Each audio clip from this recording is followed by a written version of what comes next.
ආයුබෝවන් ආදරණීය දුවේ පුතේ අපි අද දවසේත් අපේ අපොස උසස් පෙළ ජෛව පද්ධති තාක්ෂණ වේදය විෂයේ 13 ශ්‍රේණියේ 4 වෙනි නිපුණතාවය පිළිබඳව තමයි සාකච්ඡා කරන්නේ.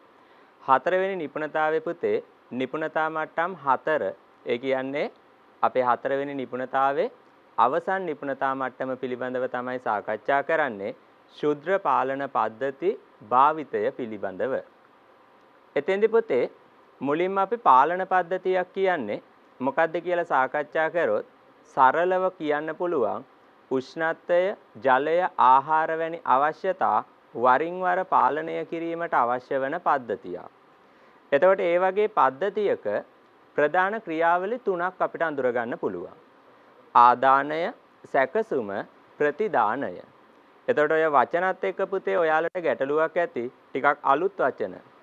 නමුත් ඔයාලෝකෙ පුතේ ඉංග්‍රීසි තේරුම දන්නවා. මොකද ආදානය කියන්නේ ඉන්පුට්, සැකසුම කියන්නේ ප්‍රොසෙස්, ප්‍රතිදානය කියන්නේ අවුට්පුට්.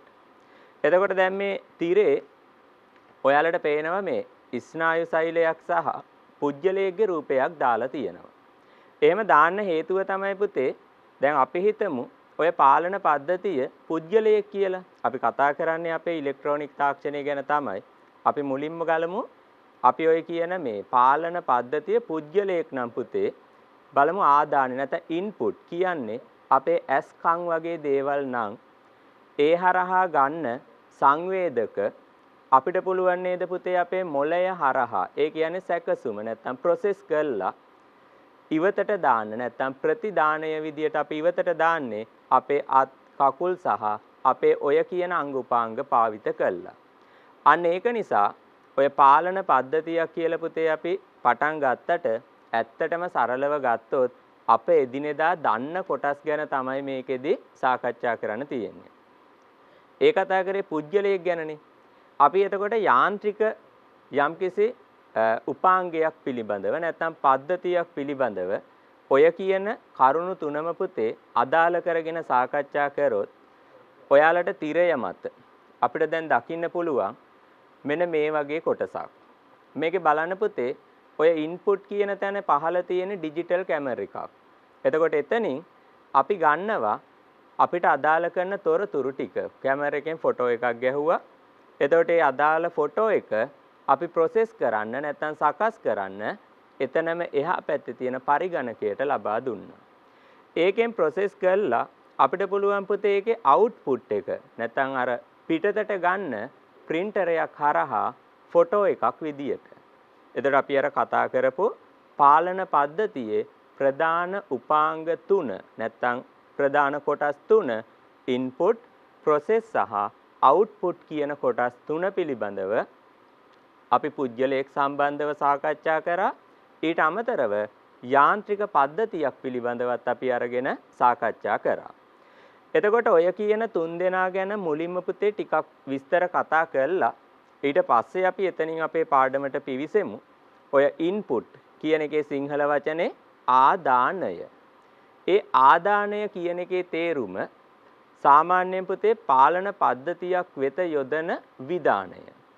එතකොට ඔය ආදාන සංවේදනය කරන්න උෂ්ණත්ව සංවේදක, ජල මට්ටම් සංවේදක, බර තෙතමන සංවේදක වගේ විවිධ සංවේදක භාවිත කරන්න පුළුවන්.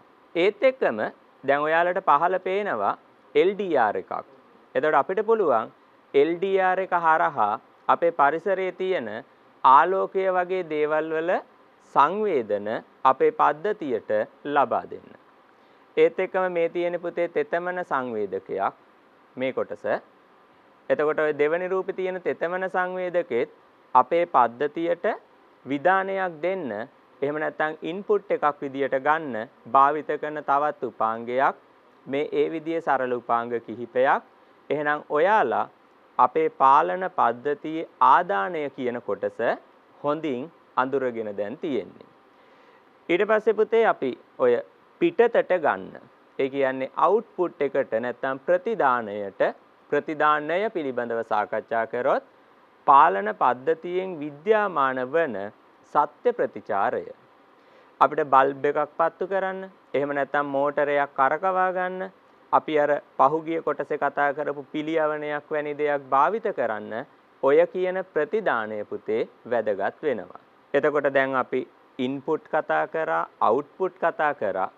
ඔයාලට මතක අර මැද තිබිච්ච කොටස තමයි වැදගත්ම කොටස process නැත්නම් පාලන පද්ධතිය.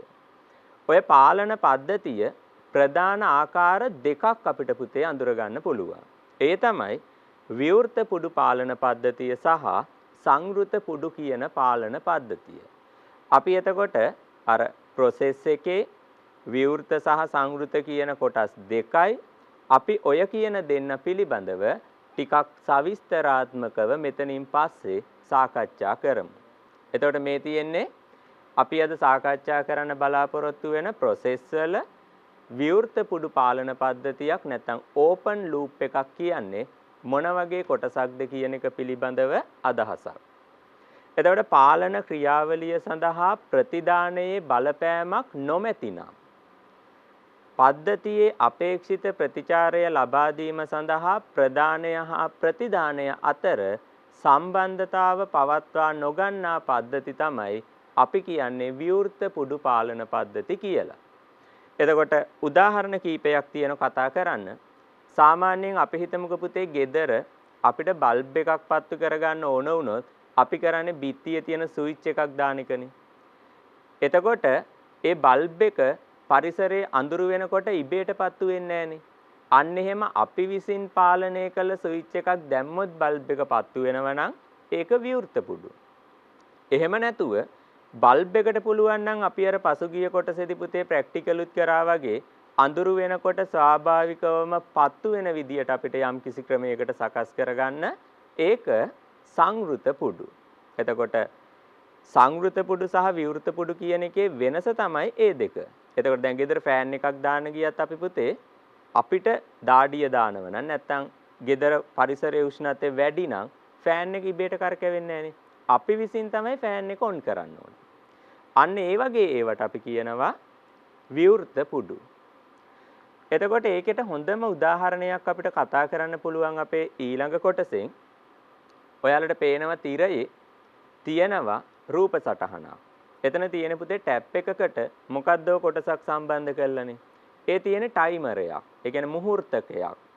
එතකොට අපිට පුළුවන් ඔය කියන ටයිමරේට අපේ විසින් ලබා දෙනවා හැම පැය 24කට වරක්ම මිනිත්තු 15ක් ටැප් එක ස්වයංක්‍රීයව ඕපන් වෙලා පරිසරයට නැත්නම් අපේ වගා පද්ධතියට ජල සම්පාදනය වෙන්න කියලා. එතකොට අපි හිතමුකෝ එදා දවසේ හොඳටම වැස්සයි කියලා. ඒත් පුතේ අපි ටයිමින් තියපු නිසා එදා දවසේ ওই ටැප් එකෙන් වතුර අපේ වගාවට ලැබෙනවා. එතකොට දැන් අපි යම්කිසි විදියකින් ඔය කියන ටැප් එකට දීලා තියෙනවා නම් යම්කිසි සංඥාවක් පරිසරයේ තෙතමනේ තියෙනවා නම් පස තෙතනම් අන්න ඒ වෙලාවට ජලය අවශ්‍ය නැහැ පසට කියලා ඒක විවෘත පුඩු නෙවෙයි ඒක සංවෘත පුඩු. දැන් මේ වගේ එකක් ගත්තොත් පුතේ මේක විවෘත පුඩු. එතකොට ඔන්න ඔය කියන දෙන්නගේ වෙනස ඉස්සෙල්ලා අපි පැහැදිලි කරගෙන ඕන අපේ සාකච්ඡාව ඉස්සරහට අරගෙන යන්න.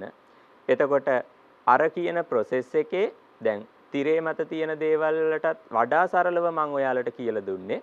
ඔය කියන process එකේ සංවෘත සහ විවෘත කියන දෙන්න ගැන තමයි පුතේ අපි මුලින්ම වෙන් කරලා අඳුර ගන්න ඕන.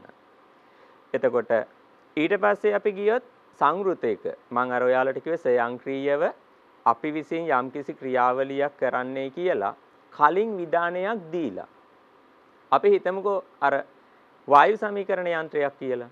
එතකොට වායු සමීකරණ යන්ත්‍රයක් කියන්නේ පුතේ සංවෘත පුඩු පාලන පද්ධතියකට හොඳම උදාහරණයක්. එතකොට ඒකෙදි අපි දීපු උෂ්ණත්ව පරාසයට වැඩිය වායු ගෝලය නැත්නම් ඒ අවශ්‍ය පරිසරයේ උෂ්ණත්වය වැඩි වෙනව නම් එයාට පුළුවන් ඒ උෂ්ණත්වය අඩු කරගන්න. එතකොට අපි සාමාන්‍යයෙන් අපේ විභාගෙදි ලියන්න ඕන වුණොත් සංවෘත පුඩු පාලන පද්ධතියක් කියලා ලියන්න වෙන්නේ ප්‍රතිදානයේ ආශ්‍රිත අගයන් කලින් තීරණය කරන ලද අගයන් සමග සසඳා බලා ප්‍රතිචාරය පාලනය කරන ලද පද්ධති. එතකොට වායු සමීකරණ යන්ත්‍ර, ගෙදර තියෙන සීතකරණ, විදුලි ස්ත්‍රික්ක ඒ වගේ දේවල් පුතේ අපිට ගන්න පුළුවන් සංවෘත පුඩු පාලන පද්ධතිවලට උදාහරණ විදියට. එතකොට ඔය විවෘත සහ සංවෘත පුඩු පාලන පද්ධති පිළිබඳව කතා කරද්දී පුතේ ඔයාලට තේරෙනවා අපේ වැඩ පහසු කරගන්න නම් අපිට වැඩියෙන්ම වැදගත් වෙන්නේ සංවෘත පුඩු පාලන පද්ධති නේද? දැන් විවෘත එකක් වුණොත් අපි විසින් තමයි ක්‍රියාත්මක කරන්න ඕන. නමුත් සංවෘත එකක් වුණොත් ඒක ස්වාභාවිකව නැත්නම් යාන්ත්‍රිකව එයා විසින් තමයි අවශ්‍ය තොරතුරු අනුව ක්‍රියාත්මක වෙන්නේ. අන්න ඒක නිසා ඔය කියන සංවෘත පුඩු පාලන පද්ධතියෙත් පුතේ අපිට තියෙනවා තවදුරටත් කතා කරන්න විවිධ ආකාර. ඔය කියන සංවෘත පුඩු පාලන පද්ධතියේ ආකාර ගත්තොත් ප්‍රධාන ආකාර දෙකක් ගැන අපි මෙතනින් පස්සේ සාකච්ඡා කරනවා. ඒ තමයි ශුද්‍ර පාලන පද්ධතිය සහ ක්‍රමලේඛිත තර්ක පාලන පද්ධතිය. එතකොට දැන් සංවෘතකේ ශුද්‍ර සහ ක්‍රමලේඛිත තර්ක පාලන පද්ධති කියන දෙන්න ගැන තමයි අපි කතා කරන්නේ. එතකොට ඒකෙත් ශුද්‍ර පාලන පද්ධති පිළිබඳව අපි මුලින්ම කතා කරන්න ගියොත් ඔය ශුද්‍ර පාලන පද්ධතියක් කියන්නේ තනි මයික්‍රෝ චිපයක් ඇති සම්පූර්ණ පරිගණකයක් විදියට අපිට සරලව අඳුර ගන්න පුළුවන්. එතකොට දැන් ඔය තිරේ පුතේ පහළ පේනව නේද ඔයාලට ඔය තනි මයික්‍රෝ චිපයක් එක තියෙන අර ශුද්‍ර පාලන පද්ධතියක පොඩි දල සටහනක්. ඒකේ බලන්න ඔය මේ පොඩි කොටු තුනකුයි ප්‍රමාණයෙන් විශාල හතරැස් කොටුවකුයි හතරක් තියෙනවනේ. එතකොට ඔය කියන ශුද්‍ර පාලන පද්ධතිය නැත්නම් මයික්‍රෝ ප්‍රොසෙස් එකේ ඔය ලොකු කොටුවෙන් තියෙනව නේද මයික්‍රෝ ප්‍රොසෙසර් කියලා. අන්න ඒක විතරක් අපි ඊළඟට පොඩ්ඩක් වෙන් කරලා ගත්තොත් හරිනේ මෙන්න මේ තියෙන පුතේ මයික්‍රෝ ප්‍රොසෙසර්. මම ආපස්සට ගිහිල්ලා ඔයාලට පෙන්නන්නම්. දැන් මේ රූපේ තියෙන ඔය සම්පූර්ණ ව්‍යුහය ඇතුලේ තියෙන ප්‍රමාණයෙන් විශාල කොටස පුතේ මයික්‍රෝ ප්‍රොසෙසර්. අන්න ඒක විතරක් තමයි මම මෙන්න මේ වෙලාවේ ඔයාලට පෙන්නන්නේ. ඔන්න ඔය කියන මයික්‍රෝ ප්‍රොසෙසර් එක ඇතුලේ තියෙනවා ප්‍රධාන කොටස් තුනක්. ගණිතමය හා තාර්කික ඒකකය, රෙජිස්ටරය, පාලන ඒකකය. ඔය කියන විදිහේ කොටස් තුනක් අපිට මේ කියන මයික්‍රෝ ප්‍රොසෙසරය ඇතුලේ අඳුර ගන්න පුළුවන්. ඒත් එක්කම ආදාන මගින් ලැබෙන සංඥා નિયમિત පරිදි සකස් කරගෙන ප්‍රතිදාන නිර්මාණය කිරීම තමයි මේකේ ප්‍රධානම කෘත්‍ය විදියට අපිට අඳුර ගන්න පුළුවන් වෙන්නේ.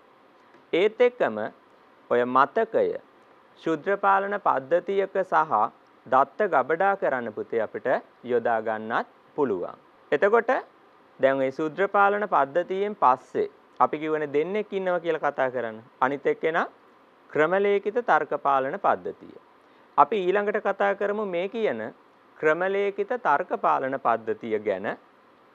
අන්න එයා ගැන කතා කරොත් අපිට අඳුර ගන්න පුළුවන් ප්‍රධාන වශයෙන්ම කාර්මික ශාස්ත්‍රයේ යන්ත්‍රෝපකරණ පාලනය වැනි විද්‍යුත් යාන්ත්‍රික ක්‍රියාවලි ස්වයංක්‍රීයකරණය සඳහා නිපදවා ඇති සංඛ්‍යාංක පරිගණකයක් ක්‍රමලේඛන තර්ක පාලන පද්ධතියක් විදියට අපිට අඳුර ගන්න පුළුවන්.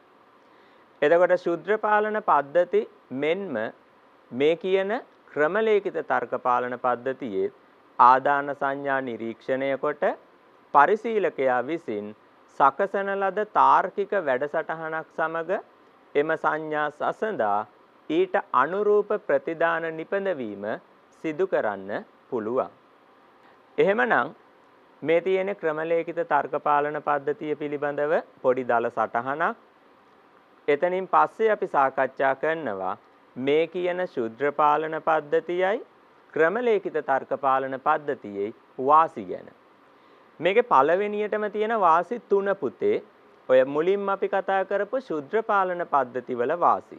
එතකොට සෙල්ලම් භාණ්ඩයක් වගේ එකක් හදන්න අර ඉලෙක්ට්‍රොනික උපාංග භාවිත කරද්දී ශුද්‍ර පාලන පද්ධති පාවිච්චි කරන්න පුළුවන්. එතකොට මේක සකස් කරගන්න වැය වෙන මුදල අඩුයි. ඒත් එක්කම අවශ්‍යතාවය පරිදි අපිට සකස් කරගන්න පුළුවන්. එතකොට මේ ශුද්‍ර පාලන පද්ධතියේ වාසි. එතනින් පස්සේ තියෙනව නේද කාර්මික ශාස්ත්‍රයේ යන්ත්‍රෝපකරණ පාලනය වැනි විද්‍යුත් යාන්ත්‍රික ක්‍රියාවලි ස්වයංක්‍රීයව පාලනයට යොදා ගන්න හැකියවීම කියන එක ක්‍රමලේඛිත තර්ක පාලන පද්ධතිවල වාසියක්. අපි තව ක්‍රමලේඛිත තර්කපාලන පද්ධතිවල වාසි කීපයක් ගැන කතා කරොත් අපිට පුළුවන් ඒක පුතේ රළු භාවිතයට භාවිත කරන්න. ඒත් එකම පහසුයි, කල් පැවැත්ම වැඩි, රූපමය අතුරු මුහුණතක් මගින් පහසුවෙන් ක්‍රමලේඛනය කරන්න පුළුවන්. එතකොට මේ දෙන්නගෙම වාසි. එතකොට වාසි විතරක් නෙවෙයි මේ දෙන්නගෙම පුතේ අවාසිත් තියෙනවා. අපි ඊට පස්සේ කතා කරමු මේ දෙන්නගේ තියෙන අවාසි ගැන. මේ තියෙන්නේ ඔය කියන ශුද්‍ර පාලන පද්ධතියයි ක්‍රමලේඛිත තර්ක පාලන පද්ධතිවලයි තියෙන අවාසි. අන්තිමම කෙනාට කලින් ඉන්න 4 දෙනාම ශුද්‍ර පාලන පද්ධතිවලට අදාළ අය. ඒ කියන්නේ භාවිතයේ තරමක් සංකීර්ණ වීම, ඊට පස්සේ රළු භාවිතයේ තරමක් අපහසු වීම, කල් පැවැත්ම අඩු වීම, ක්‍රමලේඛනය තරමක් අපහසු වීම හා ඒ සඳහා පරිගණක ක්‍රමලේඛන භාෂා පිළිබඳව අවබෝධයක් තිබිය යුතු වීම. එතකොට ඔය ක්‍රමලේඛිත තර්ක පාලන පද්ධතිවල අවාසියක් විදියට ගන්න පුළුවන් මිල අධික වීම. එතකොට දැන් මේ දෙන්නගෙම අපි වාසි අවාසි ගැන කතා කරානේ. එතකොට අපි මෙතනින් පස්සේ තීරණය කරන්න ඕන මේ කියන දෙන්නගෙන් ශුද්‍ර පාලන පද්ධතිද අපි බහුලව භාවිත කරන්නේ ක්‍රමලේඛිත තර්ක පාලන පද්ධතිද එහෙම නැත්නම් බහුලව භාවිත කරන්නේ කියලා. අන්න එතෙන්දී අපි තීරණයකට එනවා මේ කියන කරුණුත් එක්ක අපිට වර්තමානයේදී පුතේ පහසු භාවිතය සඳහා බහුලව භාවිත කරන්නේ ශුද්‍ර පාලන පද්ධති. එතකොට ශුද්‍ර පාලන පද්ධති වලත් පද්ධති ආකාර බහුතරයක් තියෙනවා. ඒතර අපි යෝකෙදි භාවිත කරන්න ඕන අපිට පහසු එකක්. අන්නේ අපිට පහසු ශුද්‍ර පාලන පද්ධතියක් ගැන කතා කරද්දී අපිට ගන්න පුළුවන් ආඩිනෝ පාලන පද්ධතියක් නැත්නම් ආඩිනෝ බෝඩ් එකක්. මෙන්න මේ තියෙන පුතේ ආඩිනෝ බෝඩ් එකක් නැත්නම් ආඩිනෝ පුවරුවක්. එතකොට ඔයාලට දැන් දකින්න පුළුවන් මගේ අතත් එක්ක ගත්තාම මේ ආඩිනෝ පුවරුවක් කියන්නේ ප්‍රමාණයෙන් බොහොම කුඩා උපාංගයක්.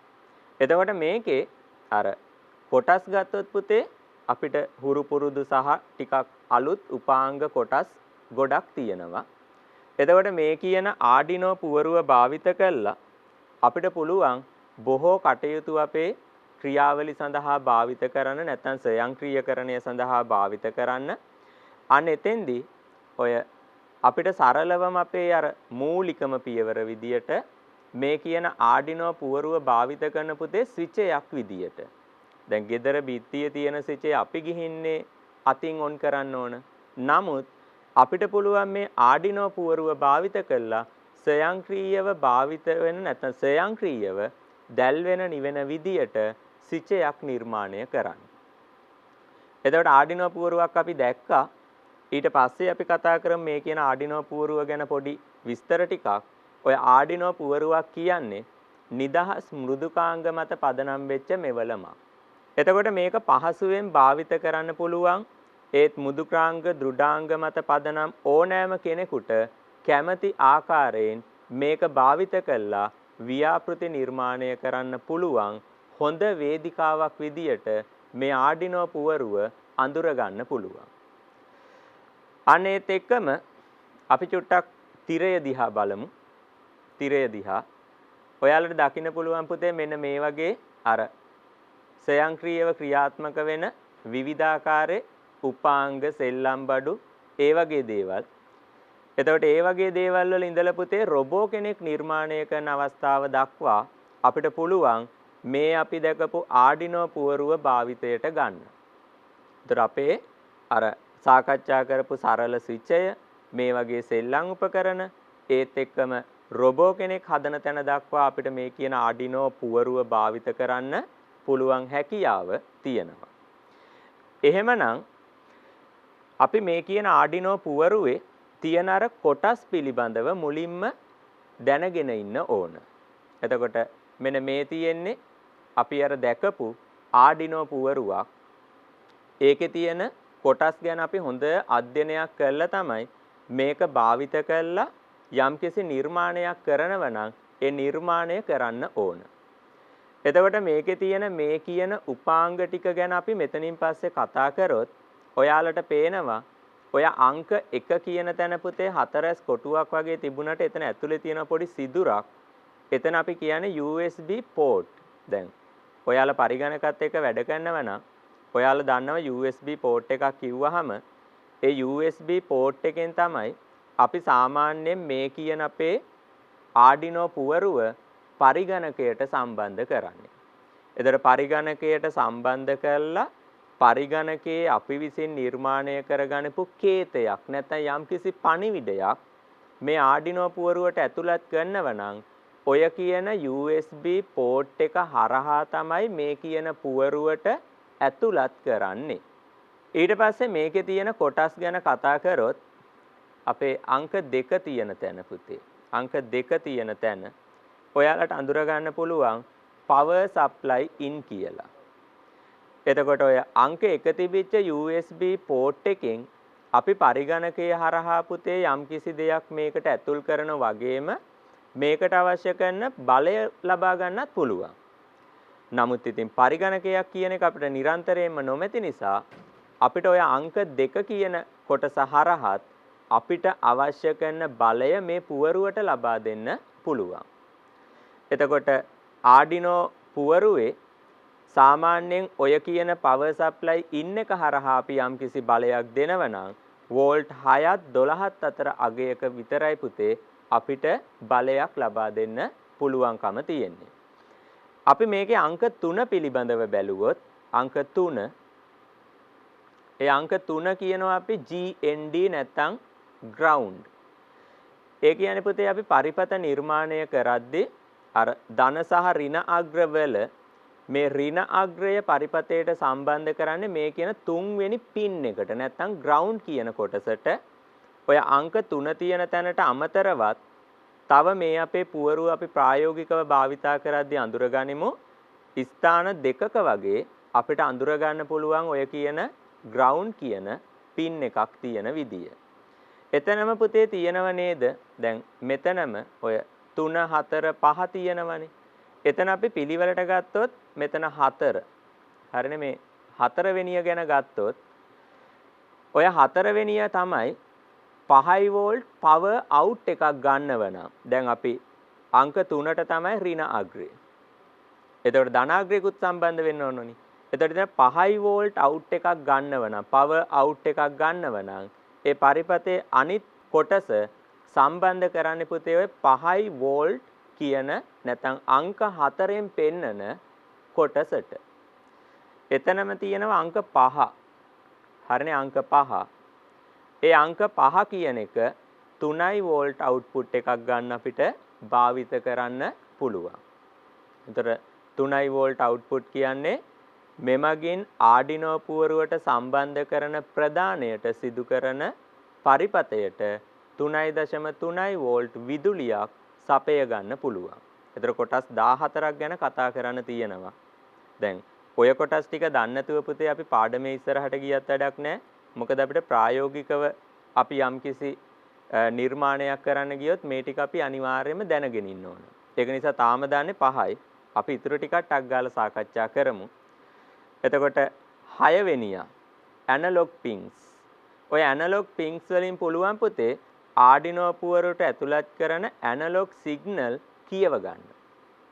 ඒත් එක්කම සිග්නල් ආදාන කිරීමට හෝ ප්‍රතිදාන කිරීමට කියන දෙකටම මේ කියන අංක 6 යටතේ තියෙන පින් අපිට භාවිත කරන්න පුළුවන්. එතකොට ඔය බෝඩ් එකේ උඩම තියෙන පුතේ අංක 7 සහ 8 එක ළඟ.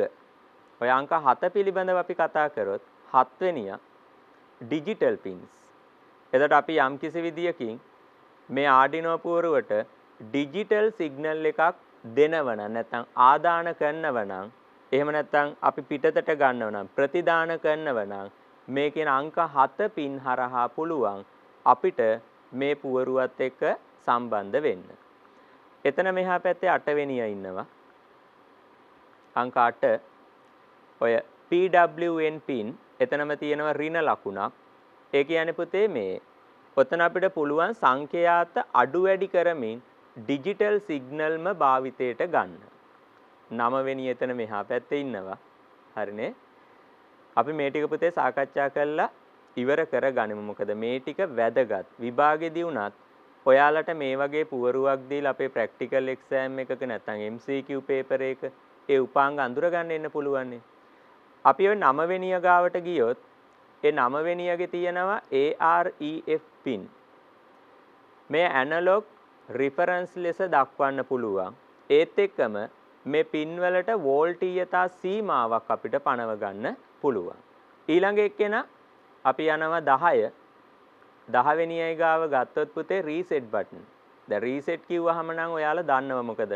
ඔයාලා භාවිත කරන පරිගණක ඊට පස්සේ ජංගම දුරකථන වල තියෙනවනේ රීසෙට් බටන් එකක්. අන්න ඒකම තමයි පුතේ මේකේ තියෙන රීසෙට් බටන් එකෙන් කරන්නේ. එතකොට Arduino පුවරුවේ ඇති කෝඩ් එක නැවත පණ ගැන්වීම කරන්න පුළුවන් අපිට ඔය කියන රීසෙට් බටන් එක හරහා. 10 වෙනියගෙන් පස්සේ 11 වෙනියා. බොහෝම කුඩාවට තියෙන්නේ. බොහොම කුඩාවට. එතන තියෙන පුතේ බොහොම කුඩා මේ LED බල්බ් එකක්. power LED.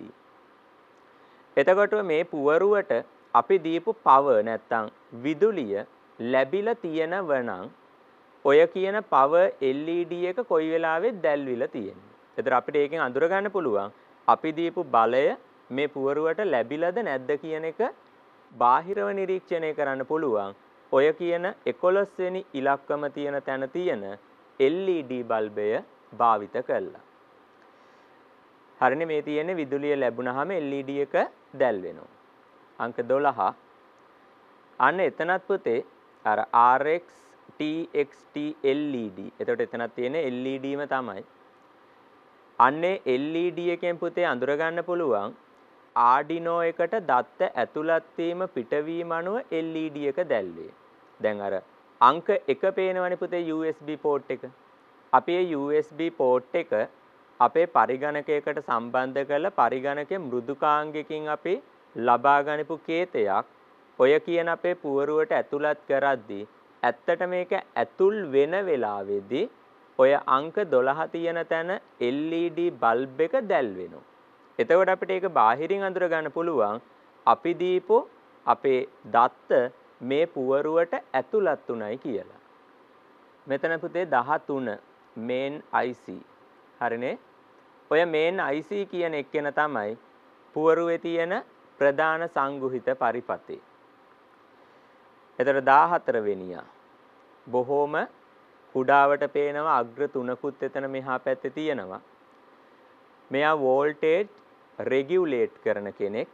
ඒ කියන්නේ Arduino පුවරුවට ඇතුළත් කරන විදුලිය පාලනය කරන්න පුතේ මෙන්න මේ අංක 14න් පෙන්නන පොඩි උපාංගය හරහා. හරි. අපි මේ දැක්කේ Arduino පුවරුවක් සහ ඒකේ කොටස් ටික තමයි අඳුරගත්තේ. එතකොට Arduino පුවරුවේ කොටස් ටික දැනගත්තාම ඕකට පුතේ අපි මෘදුකාංගයක් ඇතුල් කරනව නම් ඒ කියන මෘදුකාංගය පරිගණකයක් භාවිත කරලා ලියද්දී අන්නේ ලියන පිළිවෙල ඒ ආකාරය ගැනත් පොඩි අදහසක් තියෙන්න ඕන. දැන් ඔයාලා Arduino පුවරුව සහ ඒකේ කොටස් ටික ගැන දන්නවා. එතකොට ඒකට අපි මෘදුකාංගයක් ලියන්නේ පරිගණකයක් තුල. ඒ පරිගණකයක ලියද්දී සැලකිලිමත් වෙන්න ඕන කරුණු කීපයක් ගැන සාකච්ඡා කරමු. අපි ප්‍රායෝගිකව කරන්න කලින් මේ ටික කතා කරමු. ඒතර ප්‍රායෝගිකව කරද්දි මම තවදුරටත් ඔයාලට මේක පැහැදිලි කරලා දෙන්නම්. දැන් සෑම ප්‍රකාශයක්ම අපි පුතේ දැන් වචන ලියනවනේ. අපි හිතමුකෝ අපි ලියනව රචනාවක්. දැන් රචනාවක් ලියද්දී ඒකේ එක වාක්‍යයක් ඉවර වෙච්ච ගමන් අපි තියනව නේද නැවතීමේ ලකුණක්. අන්න ඒ වගේ මේකේ වැඩසටහනේ කියන එකත් පුතේ අපි ගත්තොත් රචනාවක් නම් අන්න ඒකේ එක ප්‍රකාශනයක් ලිව්වහම අපි පුතේ තියෙනවා සෙමිකෝලන්. එතකොට ඒක ඔයාලා සිංහලත් එක්ක දන්නවා. සෙමිකෝලන් ලකුණකින් තමයි අවසන් කරන්නේ. අපි ලියන්නේ නැවතීමේ ලකුණකින්නේ. නමුත් පරිගණකේ මත ලියද්දී අපි නවත්තන්නේ සෙමිකෝලන් වලින්. ඒත් එක්කම ඔය ඉරි කෑලි දෙකක් විදියට අපි සලකුණක් දුන්නොත් අපි ඒ ලියන අපේ වාක්‍ය එක තීරුවකින් ඉවර වුණොත් අපි ඒක අවසන් කරන්නේ පුතේ ඉරි කෑලි දෙකකින්. දැන් ඔය ඊළඟ කරුණේ ඔයාලට පේනවනේ. ඔය කියන සලකුණෙන් සිංගල් ලයින් කමෙන්ට් එකක් හඟවන බව. අපි හිතමුකෝ අපිට පේලි දෙක තුනක් ගියයි කියලා පුතේ අපේ ওই සංකේත නැත්තම් අපේ ওই කියන කේතාංකෙ ලියන්න. අන්න එහෙම වුණොත් අර ඉරි කෑල්ලක් තරු ලකුණු දෙකක් සහ තවත් ඉරි කෑල්ලකින් තමයි අපි ලියන කොටස පුතේ අවසන් කරන්නේ. ඒත් එක්කම අපි අපේ සිංහල භාෂාවේ ඔයාලා සංගල වරහන් දන්නවනේ. අන්නේ සංගල වරහනක් සෑම විටම යුගල් වශයෙන් අපි මේ ලියද්දි භාවිත කරනවා.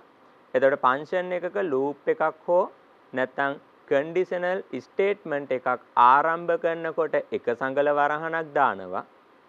අවසන් වෙද්දී තවත් සංගල වරහනක් අපි භාවිත කරනවා. එතකොට ඔය අතරතුරේ අපි ප්‍රතිදාන ලබා ගනිද්දී ඔය ඩිජිටල් රයිට් කියන විධානේ භාවිත කරනවා අපේ ඔය පුවරුව තුල නැත්නම් මෘදුකාංගය තුල ලිවීම සිදු කරද්දී. දැන් අපේ මේ පුවරුවක් භාවිත කළා අපි නිර්මාණය කරන සරලම ඒකකය තමයි සරල ස්විචයක්. ඒ සරල ස්විචයක් ආඩිනෝ පුවරුවක් භාවිත කරලා නිර්මාණය කරද්දී ලියන කේත වැඩසටහන තමයි පුතේ මේ තිරය මත තියෙන්නේ.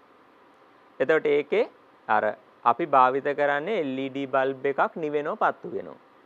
අන්න ඒකෙදි ඔය පළවෙනිම තීරුව ඔයාලට බලන්න පුළුවන් නේද? ඩිජිටල් රයිට්, ඊට පස්සේ වරහණක් 13,6 ඊට පස්සේ තියෙනවනේ සෙමිකෝලන්, ඊළඟට අර ඉරි කෑලි දෙකක්.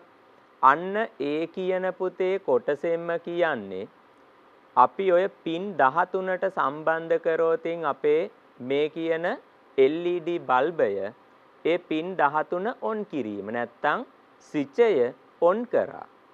ස්විචයක් ඔන් කරාම බල්බ් එක පත්තු වෙනෝනේ. අන්නේ ස්විචය ඔන් කරා බල්බ් එක පත්තු වෙන්න කියන එක තමයි ඔය පළවෙනි එකේ තියෙන්නේ. දෙවෙනි තීරුව බලන්නකෝ. ඩිලේ 1000යි සෙමිකෝලන් ඊට පස්සේ ඉරි කෑලි දෙකක්. ඔය 1000 කියන්නේ පුතේ මිලි තප්පර. හරිනේ 1000 කියන්නේ මිලි තප්පර. අන්න මුලින් බල්බ් එක පත්තු වුණා. දෙවෙනි තීරුවේ අපි කියනවා මිලි තප්පර 1000ක් ඒක නවත්තලා තියන්න කියලා. එතකොට ඊළඟට ආපහු පාරක් මෙයා අපේ දල්වන්න ඕන. හරිනේ දැල්වීම ඊට පස්සේ ආපහු නිවෙන පත්තු වෙනනේ. ඒ විදිහට තමයි අපි මේ කියන පුතේ තීරු 4කින් ඔය කියන ආඩිනෝ කේත වැඩසටහන අපි නිර්මාණය කළා. ඒ කියන්නේ පරිගණක තිරයක් මත අපි ලියලා ඊට පස්සේ ඒක ඔය කියන රූපේ තියෙන විදිහටම ආඩිනෝ පුවරුවකටත් දාලා අපි LED බල්බ් එකක් සරලව පුතේ අද දවසේ අපි නිවෙනව පත්තු වෙනව විදිහට නැත්නම් සරල සිචයක් විදිහට ආදර්ශනයක් බලලා ඉම්මු.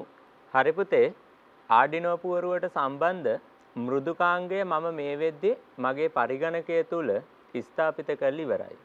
ඒ කියන්නේ අර ඔයාලගේ භාෂාවෙන් කියනවා නම් මම මේ මෘදුකාංගේ පුතේ ඩවුන්ලෝඩ් කරලා ඉන්ස්ටෝල් කරලා තමයි තියෙන්නේ. අපි මුලින්ම ඒ ආඩිනෝ සම්බන්ධ මෘදුකාංගය ඔන් කරලා බලමු. එතකොට මේ තියෙන්නේ අපි පුතේ මේ පළවෙනි වතාවට ආඩිනෝ මෘදුකාංගයක් ඩවුන්ලෝඩ් කරලා ඊට පස්සේ අපි අපේ පරිගණකය මත පිහිටව ගත්තයින් පස්සේ පෙන්නන විදිය. එතකොට මෙන්න මේ කියන කොටසේ තමයි අපි පුතේ අර අපේ සාකච්ඡාවේදී සාකච්ඡා කරා මතකයි ඔයාලට මෙන්න මේ විදියට සරල සිචයක ක්‍රියාවක් ආඩිනෝ බෝඩ් එක භාවිත කරලා නිර්මාණය කරගන්නවයි කියලා. එතකොට අපි අර දැන් ඔන් කරගනිපු අපේ ආඩිනෝ වලට අදාළ මෘදුකාංගයේ මෙන්න මෙම කේතාංක ටික සටහන් කරගන්න ඕන. එතකොට මේ කියන කේතාංක ටික ඔයාලා හොඳින් බලන්න පුතේ අර තියෙන ක්‍රමා ඒ සියලුම දේවල් නිවැරදිව අපි අපේ මෘදුකාංගයේ මේ කියන මෘදුකාංගයේ සටහන් කරන්න ඕනේ. එහෙමනම් අපි මේ විදියටම සටහන් කරගත්තොත් අන්න දැන් ඔයාලට පේනවා මේ තියෙන්නේ අපි නිවැරදිව ඒ කේත ටික අපේ මෘදුකාංගය මත සටහන් කරලා අවසන්. එතකොට මේ කියන කේත ටික අපි පුතේ අපේ මේ ආඩිනෝ පුවරුවට ඇතුල් කරගන්න ඕන. හරිද? එතකොට ඔයාලට මතකයි මෙන්න මේක තමයි අපි සාකච්ඡා කරේ. අර ආඩිනෝ පුවරුවේ තියෙනවා USB port එක අපි කලින් කතා කරේ. අන්නේ USB port එක හරහා අපි මේ විදියට සම්බන්ධ කළා. ඊට පස්සේ පුතේ ඒක සම්බන්ධ කරනවා අපේ පරිගණකයට. USB port එකට සම්බන්ධ කරලා මම පරිගණකයට සම්බන්ධ කරා. දැන් ඔයාලට පේනවා අර මේකේ තියෙන බල්බ් එහෙම දැල්විලා තියෙනවා. අපි සාකච්ඡා කරද්දී මේ බල්බ දැල් වෙන්නේ කොහොමද? නැත්නම් පවර් ලැබෙනකොට මොන විදියටද තියෙන්න ඕනේ කියලා සාකච්ඡා කරානේ. දැන් මම ආපහු පාරක් පුතේ මේ තිරය මතට ගිහිල්ලා අපි බැලුවතින් අපේ මෙන්න මේ කියන කේතාංක මේ සටහන් කරගනිපු තොරතුරු ටික අපේ මේ මෘදුකාංගේ පුතේ මේ උඩම මෙන්න මෙතන කෙටි ඊතලයක් තියෙනව නේද? අන්නේ ඊතලයේ ගාවට මම මගේ මේ කොටස ගෙනිච්ච ගමන් ඔයාලට පේනවා මෙන්න මෙතන තියෙනවා පුතේ අප්ලෝඩඩ් කියලා. එතකොට මම එකවරක් මේ ඊතලයට අදාළ සංඥාව දුන්නොතින් අපේ මේ කේතාංක පුතේ මේ කියන ආඩිනෝ පුවරුව තුලට ගමන් කරනවා. ඒ ගමන් කරද්දී හරිනේ ආඩිනෝ පුවරුවට ගමන් කරනවා. මම මෙතන ඔහොම පුතේ බලාගෙන ඉන්න දැන් මම පරිගණකයට සම්බන්ධ කරපු ආඩිනෝ පුවරුවත් මේ සමගම ඔයාලට පෙන්නනවා. එතකොට මේ දෙකම එක සැරේ අපිට ගන්න පුළුවන් නම් හරිනේ එකට ගන්න පුළුවන් නම් මේ කේතාංකේ පුතේ මම ආඩිනෝ පුවරුවට දානකොට අර ඔයාලට මම කියවනේ දත්ත එනකොට මෙතන LED බල්බයක් දැල් වෙනවා කියලා. ඔන්න මම මේ දත්ත ටික ඇතුළත් කරනකොටම බලන්න මේ වෙලාවේ දැල් වෙන්නේ නැති LED බල්බ් එකක් දත්ත ටික ඇතුළත් වෙද්දි දැල් වෙන ඔයාලට බලන්න පුළුවන්. මම අප්ලෝඩ් කරා. අන්න ඒ කියන්නේ හරියටම පුතේ මේකේ ඇතුළට මේ කේතාංක ටික ආවා. ඒ කියන්නේ මේ වෙලාවේ ඔයාලා දැක්කා මේ දැනට දැල්විලා තියෙන LED බල්බයට අමතරව බල්බයක් දැල්ුණා. හරි. ඊට පස්සේ මට පුළුවන් මේ පරිගණකයත් එක්ක තියෙන සම්බන්ධතාව ඉවත් කරගන්න. මොකද දැන් අපේ ආඩිනෝ පුවරුවේ පුතේ අදාළ තොරතුරු ටික ගබඩා කරලා තියෙන්නේ. එතකොට අපි ආඩිනෝ පුවරුවේ ගබඩා කරේ LED බල්බයක් දැල්වීම සහ නිවෙන ආකාරයට සිචයක් විදියට ක්‍රියාත්මක කිරීමට අදාළ තොරතුරු ටික. එහෙමනම් අපි අපේ බ්‍රෙඩ් බෝඩ් එකක් අරගෙන ඒ බ්‍රෙඩ් බෝඩ් එකට මේ කියන LED බල්බ් එකේ දැන් ධන ඍණ ඒ සම්බන්ධව නම් ඔයාලට හොඳට දැනුමක් තියෙනවා. මොකද අපේ පාඩම් මාලාවේ මුල ඉඳන්ම අපි මේව ගැන සාකච්ඡා කරා. අපි බ්‍රෙඩ් බෝඩ් එකට මේ විදියට පුතේ LED බල්බ් එක සම්බන්ධ කළා.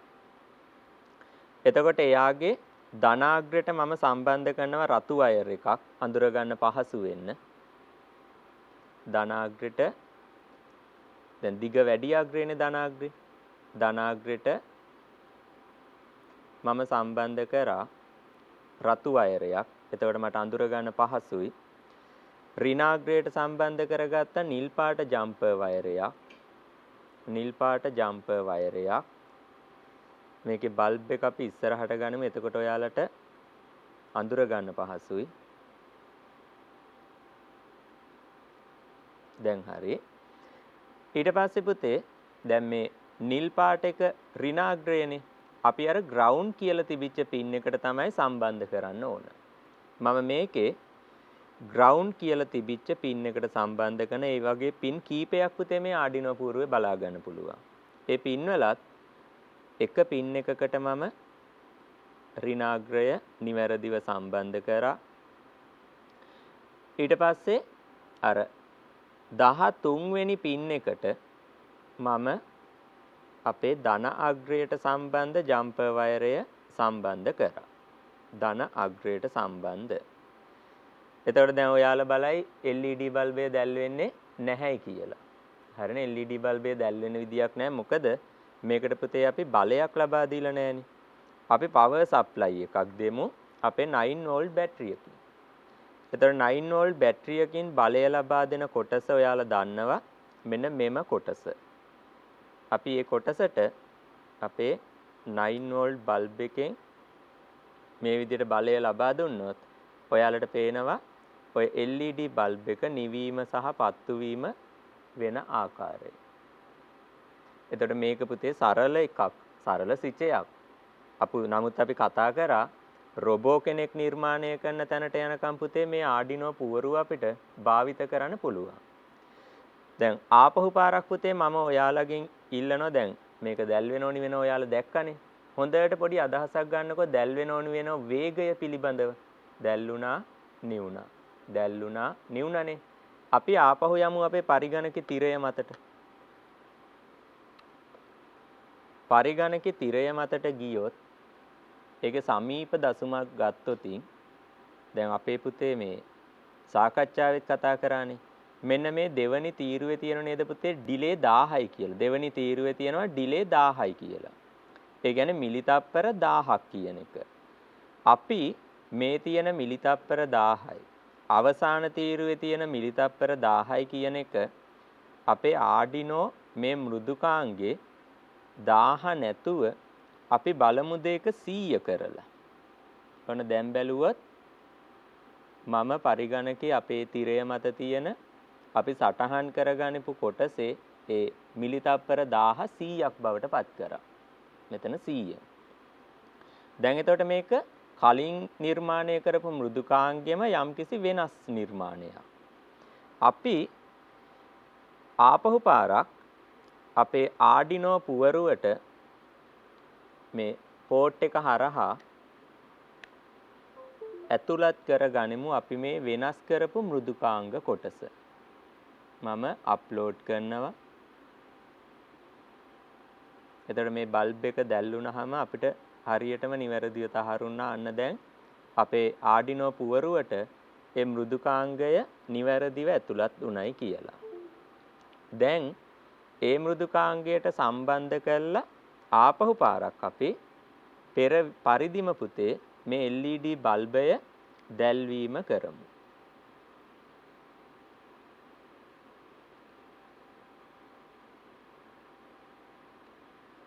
දැන් බලන්නකෝ ඉස්සෙල්ලා මිලිතප්පර 1000 තියෙනකොට බල්බ් එක නිවීම පත්තු වීම වෙච්ච වේගෙයි දැන් මිලිතප්පර 100ක් කරද්දි මේක ස්විච් එකක් විදියට නිවෙනව පත්තු වෙන වේගය අතරේ වෙනස ඔයාලට පැහැදිලිව බලා ගන්න පුළුවන්.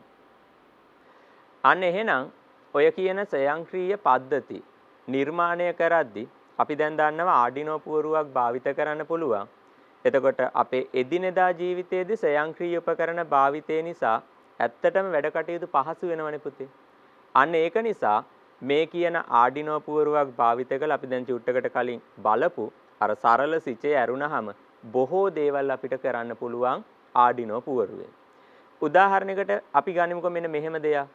ඔයාලා පුතේ වගාවක් කරලා තියෙනවා නම් ඔය වගාවට හැමදාම උදේට වතුර දාන්න ඕන. එතකොට යම්කිසි දවසක වැස්සොත් එදාට වතුර දාන්න ඕනේ නැහැ. අපිට පුළුවන් ආඩිනෝ පුවරුවක් භාවිත කරලා ඒකට අර පරිගණක තිරයක් මත නිර්මාණය කරගන්න යම්කිසි සටහනක් වැස්ස දවසට ස්වයංක්‍රීයව අපි ජල සම්පාදන පද්ධතියක් හදලා වැස්ස දවසට ඉබේට වතුර එන්න එපා. හැබැයි පායනව නම් පසේ තෙතමනේ ටිකක් අඩු නම් ඔය කියන ජල සම්පාදන පද්ධති ඉබේටම ක්‍රියාත්මක වෙන්න කියලා අර අපි බලපු කොහොම කුඩා ආඩිනෝ පුවරුවක් බගින් මේ කියන පද්ධතිය ස්වයංක්‍රීකරණය කරන්න පුළුවන්. දැන් ඔයාලට ගෙදර නම් පුතේ ටිකක් රස්නේ වෙලාවට ෆෑන් එක දාගන්න පුළුවන් නේ. හැබැයි අපේ සිලබස් එකේ තියෙන හරිතාගාරයක තියෙන ගස් ටිකක් වුණොත් එයාට උෂ්ණත්වය වැඩි වුණොත් ගිහිල්ලා ෆෑන් එකක් දාගන්න බෑ. අපිට පුළුවන් නේද හරිතාගාරයක් ඇතුලේ තියෙන ෆෑන් එකක් නැත්නම් පිටකර පංකාවක් උෂ්ණත්වය යම්කිසි පරාසයකට දක්වා වැඩි වුණොත් මේ කියන ආඩිනෝ පුවරුවක් භාවිත කළා ඒ වැඩි උෂ්ණත්වය සහිත වායු ධාරා ගෘහයෙන් ඉවතට අයින් කරලා යවන්න මේ ස්වයංක්‍රීය පද්ධතියක් භාවිත කරන්න පුළුවන්. එතකොට මෙන්න මේ තිරේ පේන පළවෙනි රූපේ බලන්නකෝ යාලා. පළවෙනි රූපේ පුතේ තියෙනවා මල් පෝච්චියක් තියෙනවා. ඒකේ ලස්සනට මලක් පිපිච්ච එකක් තියෙනවා. ඒත් එක්ක මේකට මේ වතුර වැටෙනවා තේනවා. එතකොට මේ වතුර වැටෙනකොට පුතේ ඒ මල් පෝච්චිය ගාව අර පොඩි උපාංගයක් සම්බන්ධ කරලා තියෙනවනේ පසට. අපි මේ පළවෙනි රූපේ ගැන විතරයි තාම බලන්නේ. ඒ උපාංගයෙන් පුළුවන් පුතේ පස තෙතද නැද්ද කියලා අඳුර ගන්න සංවේදකයක්. එතකොට මේ උපාංගයක් තමයි ඔය දෙවෙනි රූපේ ඔයාලට පේන්න තියෙන්නේ. දෙවෙනි රූපේ. එතනින් පස්සේ අපි යනවා තුන්වෙනි රූපෙට. දැන් තුන්වෙනි රූපේ බලන්න ඒ જાතිය උපාංගයක් පුතේ ආඩිනෝ පුවරුවකට සම්බන්ධ කළා. ඒ උපාංගේ හොඳට බැලුවොත් අපි පසට සම්බන්ධ කරනකොට ඒ උපාංගෙන් ආඩිනෝ පුවරුවට සංඥාවක් යවනවා පස තෙතයි කියලා. ඒ වෙලාවේ අර ජල කරාමෙන් ජලය එන එක අපි ස්වයංක්‍රීකරණය කරලා තියෙන්නේ. ජලය එන එක නතර වෙනවා. අපි ඔය කියන අපේ තෙතමන සංවේදකේ පසෙන් ඉවතට ගත්ත ගමන් වායුගෝලේ තියෙන විදිහට තෙතමනේ අඩු බවක් පෙන්වන්නේ. අන්න එතකොට පුතේ අර ජල කරාමේ ස්වයංක්‍රීයව විවෘත වෙලා ජලය සැපේනවා. අර අපි මුලින්ම කතා කරපු විදිහට එහෙනම් මේක සංවෘත පුඩුද විවෘත පුඩුයි කියලාද ඔයාලා හිතන්නේ? මේක සංවෘත පුඩු අවස්ථාවක්. එතකොට මේකෙදී අර ගණිපු පුතේ සංවේදකේ. එතකොට ඒ එක එක ක්‍රියාවලි වලට පුතේ වෙන වෙනම හදපු සංවේදක තියෙනවා. දැන් උෂ්ණත්වයට වෙනම සංවේදක. දැන් අපි මෙතන සාකච්ඡා කරේ තෙතමනේනේ. තෙතමනේට අපි බහුලව ගන්න FC28 කියන පාංශු තෙතමන සංවේදකය. එහෙමනම් අපි අද දවසේ සාකච්ඡා කරපු කොටස් පිළිබඳව පුතේ අපි සාරාංශගත කරොත් ඒකෙදී අපි අද දවසේ සම්පූර්ණ වශයෙන්ම පටන් ගත්තේ පාලන පද්ධතියක කොටස් ගැන කතා කළා. ඊට පස්සේ පාලන පද්ධති ආකාර පිළිබඳව සාකච්ඡා කරා. ඒ පාලන පද්ධති ආකාර වලින් අපිට වඩාත්ම ගැලපෙන්නේ ඔය ශුද්‍ර පාලන පද්ධති සහ ක්‍රමලේඛිත කියන දෙන්නගෙන් ශුද්‍ර පාලන පද්ධති කියන එක ගැනත් කතා කළා. ඊට පස්සේ ශුද්‍ර පාලන පද්ධති වල ආඩිනෝ බෝඩ් එක තමයි අපි අපේ විෂය නිර්දේශේ එහෙමත් නැත්නම් අපේ ප්‍රායෝගික භාවිතවලදී බහුලවම භාවිත වෙන්නේ කියන කොටස් තමයි අද දවසේ අපි සාකච්ඡා කරේ. ඒත් එක්කම මම කැමතියි ඔයාලට අද දවසෙන් සමුගන්න කලින් පොඩි අභ්‍යාස කීපයකුත් දෙන්න. මොකද අපිට පුළුවන් පුතේ මෙන්න මේ වගේ මේ ආඩිනෝ පුවරුවක් දීලා විභාගයකදී නැත්නම් අපේ ප්‍රැක්ටිකල් එක්සෑම් එකේ ස්පොට් ටෙස්ට් එක ගැන ඔයාලා දන්නවනේ. ආඩිනෝ පුවරුවක් දීලා කොටස් නම් කරන්න. එහෙම ආවොත් අපි අර කොටස් 14ක් පිළිබඳව සාකච්ඡා කරා. එතකොට මේ කොටස් ගැන ඔයාලට අඳුර ගන්න පුළුවන් වෙන්න ඕන පොඩි සරල අභ්‍යාසයක්. අපේ අභ්‍යාසයේ දෙවැනි කොටස අවස්ථා කීපයක් දීලා තියෙනවා. මේ ටිකෙන් සංවෘත පුඩු පාලන පද්ධතියක් මගින් ක්‍රියාත්මක නොවන පද්ධතිය කුමක්ද කියලාත් ඔයාලට අඳුර ගන්න වෙනවා. හරි පුතේ. එහෙමනම් අද දවසේ අපේ ස්වයංක්‍රීයකරණේ 4 වෙනි නිපුණතාවේ නිපුණතා මට්ටම් 4 අපි අවසන් කරමු. එහෙමනම් ඔයාලා සියලුම දෙනාට ආයුබෝවන්.